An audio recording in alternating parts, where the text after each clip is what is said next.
क्या हम लोग प्रत्येक वर्ष 16 दिसंबर को याद रखते हैं? क्योंकि 16 दिसंबर को भारत में विजय दिवस मनाई जाती है और 16 दिसंबर को ही भारत में विजय दिवस मनाने के पीछे मुख्य कारण है 16 दिसंबर 1971 ईस्वी का वो ऐतिहासिक दिन, जिस खास तिथि को भारतीय लेफ्टिनेंट गवर्नर जिस ने जापानी सैनिकों ने आत्मसमर्पण दी थी। और आत्मसमर्पण समझौता आंखों में आंसू लिए हुए और सदमे से पाकिस्तानी लेफ्टिनेंट जनरल इंडिया ने की थी।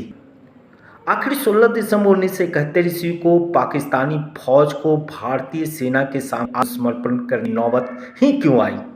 इसके पीछे कहानी ये है कि 1947 ईस्वी में जब भारत को आज़ादी मिलती है तो आज़ादी के साथ दुर्भाग्य ये भी रहता है कि एक नया देश भी उदित हो जाती है जिसका नाम था पाकिस्तान। पाकिस्तान मुस्लिम बाहुल देश के रूप में उदय प्राप्त करता है, उत्पत्ति होती है इसकी। और कहते हैं कि जो बंगाल था हमारा, बंगाल का पूर्वी बंगाल, जो कि बंगाली भाषी मुस्लिम लोगों की बहुलता थी, मुस्लिम लोगों की आबादी पूर्वी बंगाल में सबसे ज़्यादा थी, वो पाकिस्तान का हिस्सा बन जाता है पूर्वी बंगाल के रूप में।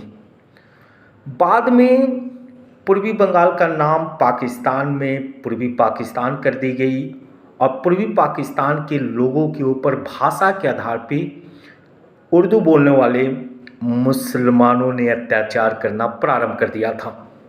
आपको याद होगा कि 1949 ईस्वी में शेख मुजीबुर रहमान, जिसे बंग बंधु शेख मुजीबुर रहमान के नाम से जानते हैं, बंगाल का बंधु, बंगाल का भाई, बंधु शेख मुजीबुर रहमान, उन्होंने 1949 ईस्वी में पूर्वी बंगाल के लिए एक पार्टी गठित की जिसका नाम था आवामी लीग। और ये आवामी लीग 1970 ईस्वी के पाकिस्तानी आम चुनाव में पूर्ण बहुमत हासिल करता है, जो वहाँ के तत्कालिक सेना अध्यक्ष और सैन तानाशाह याहिया खान को पसंद नहीं आती और 1970 ईस्वी में आवामी लीग के विजय के उपरांत भी आवामी लीग को मान्यता समाप्त कर दिया जाता।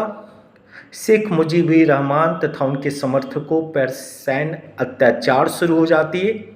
नतीजा, कई हजार पूर्वी बंगाल के लोगों को सैनिकों के द्वारा मारा जाना शुरू कर दी गई, रक्तपात शुरू हो गई, हिंसक गतिविधियां शुरू हो गई। हिंसक गतिविधियों के कारण पूर्वी बंगाल के लोग भारत में शरणार्थी के रूप में आना शुरू कर दिए। ऐसी विकट स्थिति में तथा शेख मुजीबुर रहमान के द्वारा विनती किए जाने पर इंदिरा गांधी ने पूर्वी बंगाल के लोगों के समर्थन में अपनी सैन्य ताकत का एहसास पाकिस्तान को कराने का निश्चय किया। आप इस बात को जानते होंगे कि भारत के जो प्रथम फील्ड मार्शल थे मानेक शाह ने पूर्ण सुनियोजित तरीके से भारतीय फौज को पाकिस्तान की फौज के खिलाफ तथा पूर्वी बंगाल के लोगों के समर्थन में, पूर्वी बंगाल जिसे पूर्वी पाकिस्तान के नाम से आप जानते हैं, पूर्वी पाकिस्तान के समर्थन में उतार दी गई। और भारतीय फौज ने 16 दिसंबर 1971 ईस्वी तक आते आते पाकिस्तानी ताकत को पूरी तरीके से नेस्तनाबूद कर दी। 16 दिसंबर 1971 ईस्वी को ढाका में जनरल नियाजी को जनरल अरोरा के सामने अपने सैनिकों के साथ आत्मसमर्पण करना पड़ता है और वह दिन भारतीय फौज के लिए विजय और उल्लास का था। भारतीय फौज ने संपूर्ण विश्व को अपनी ताकत का एहसास करवा दी। 16 दिसंबर 1971 ईस्वी को ये फौजी इतिहास की पहली घटना होगी जिस घटना के अंतर्गत किसी एक देश की सेना के सामने किसी प्रतिद्वंदी देश के 93,000 से ज़्यादा सैनिकों ने घुटनों के बल रेंगते हुए अपने हथियारों के साथ खुद को आत्मसमर्पण किया था। ये कहानी भारतीय ताकत की है, भारतीय शौर्य की है, भारतीय जय और भारतीय विजय की है।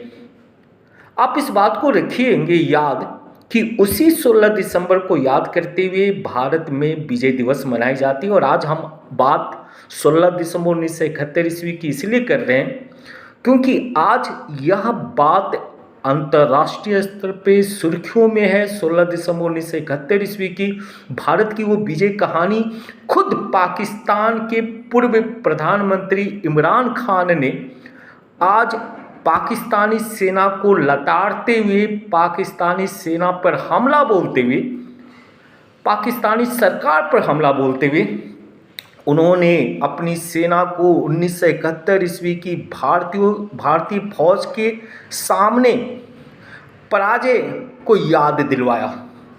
इमरान खान ने कहा कि 1971 ईस्वी में जिस भयावह स्थिति का सामना पाकिस्तानी सेना ने की थी, वह परिस्थिति उस समय के सेना के द्वारा निर्मित की गई थी और आज भी पाकिस्तानी सेना अपने पूर्व की गलतियों से सबक लेने के बजाय वही गलतियों को दोहरा रही है, जिससे आने वाले दिनों में पाकिस्तान खतरे में होगा। पाकिस्तान की आवाम जो होगी सदमे में होगी।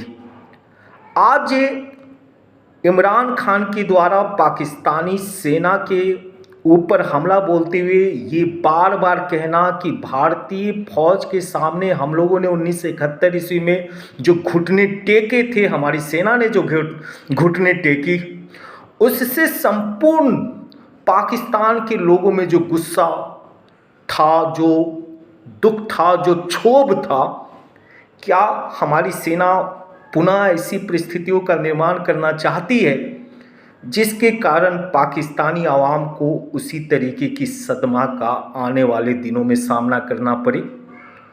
पाकिस्तानी सेना और पाकिस्तानी सरकार को लताड़ते हुए इमरान खान ने कहा कि आप हमें गिरफ्तार करवाते हो और पूरी सोशल नेटवर्किंग को बंद करते हो, मीडिया हाउसेस पर प्रतिबंध लगाते हो, इसके पीछे आप क्या लोकतंत्र में आवाम के आवाज़ को पूर्णतः कुचल देना चाहते हो? कुचलने की परंपरा 1971 ईस्वी के पूर्व आपने जो शुरू की, पूर्वी पाकिस्तान के लोगों के साथ लाखों लोग मारे गए थे और उसी का नतीजा था कि पाकिस्तान विभाजित हुआ और बांग्लादेश का उदय हुआ। पुनः आप पाकिस्तान में उन चीज़ों को मत दोहराइए जिससे पाकिस्तान पुनः विखंडित हो, पुनः विभाजित हो। तो आज अंतर्राष्ट्रीय पटल पर पाकिस्तान में होने वाली विभिन्न गतिविधियों पे हम लोगों को नज़र रखनी पड़ती है। अब पाकिस्तान के हलचलों को समझने का प्रयास करना पड़ता है। 16 दिसंबर को प्रत्येक वर्ष हम लोग विजय दिवस मनाते हैं और पाकिस्तान सदमा दिवस। जय हिंद।